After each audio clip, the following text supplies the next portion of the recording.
Colombo, a week after Islamist suicide bombers attacked 3 churches and 3 luxury hotels in Sri Lanka, the South Asian island nation is still struggling to deal with the aftermath.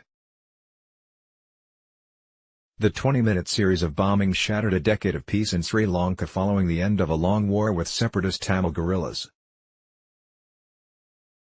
The health ministry revised the death toll from the bombings down to 253 from an earlier reported 359. But that offered little comfort to a country still in shock. Colombo is gripped by fear after the Easter Sunday carnage on April 21, with scenes reminiscent of the nearly 30-year civil war that ended in May 2009.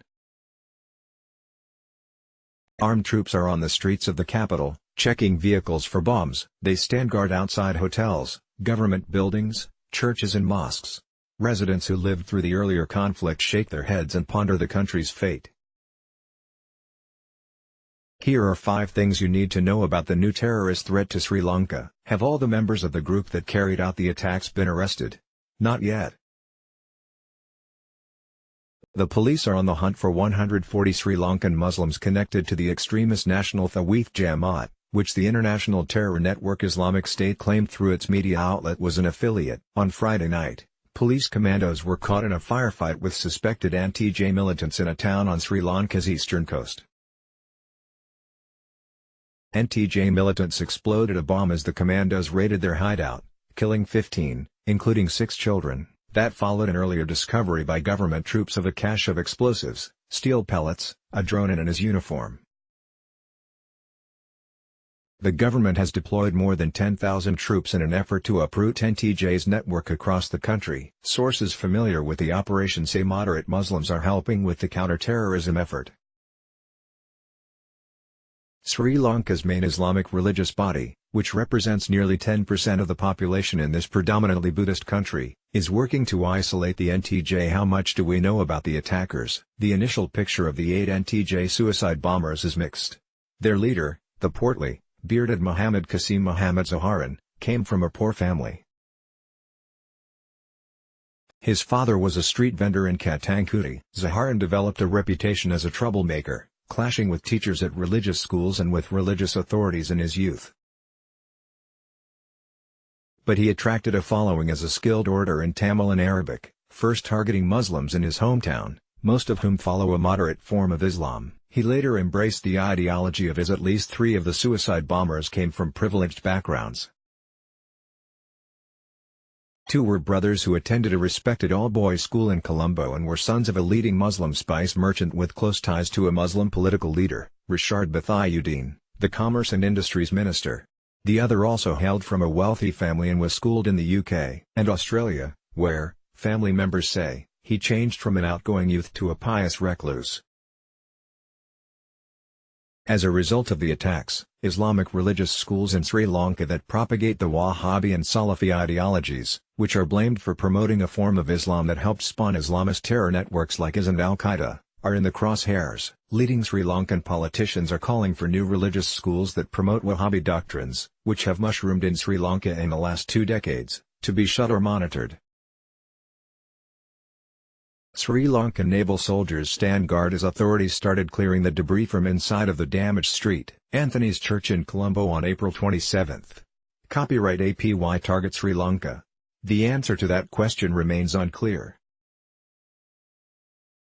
The government and local and international terrorism experts are split. Some government officials say it was a reaction to the terrorist attack by an Australian white supremacist on a mosque in Christchurch, New Zealand, in mid-March.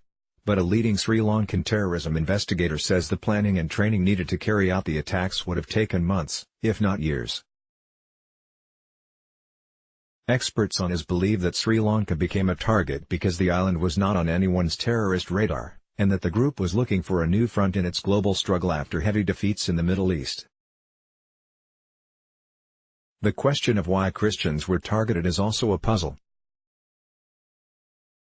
Relations between the Christian and Muslim communities in Sri Lanka, both of which are minority groups, had been seen as a model of peaceful coexistence. In fact, both Christians and Muslims in some parts of the island have been targeted by extremist Buddhist mobs since the war against the Tamil separatists ended.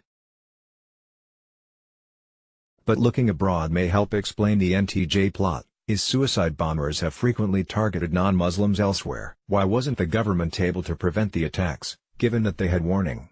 Since the carnage, public outrage has grown against Sri Lanka's deeply divided coalition government.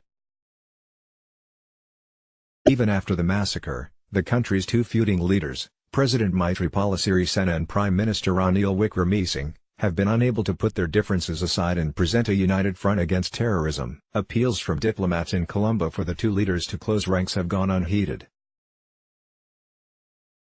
The political acrimony has played into the hands of NTJ, as have the security lapses by the country's intelligence apparatus and military, which are controlled by the president. Both the president and the prime minister concede the government failed to protect the churches and the hotels that were struck, despite multiple warnings from foreign intelligence that an attack was imminent.